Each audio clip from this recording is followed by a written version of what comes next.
Alam niyo mga mami, maaga kami nagising ngayon kasi ang sabi ng anak ko, nakikrave daw siya sa nilagang baka. Kaya maaga kong pinapunta sa palengke ang aking darling at maglalaga kami ng baka.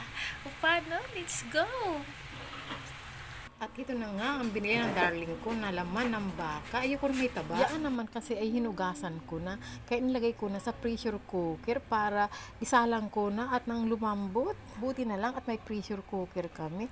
Kung wala ay aabutin ako ng siyam-siyam sa paglalaga nito.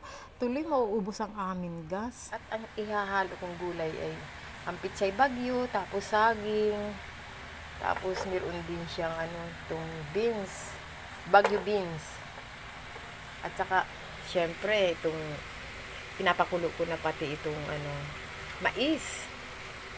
Kaya ayan, ang aking ipapahigop pati ng aking anak. At eto na nga ang aking nilagang baka at pinagsabay-sabay ko nang ilagay ang mga gulay. O paano hanggang sa muli? Bye-bye!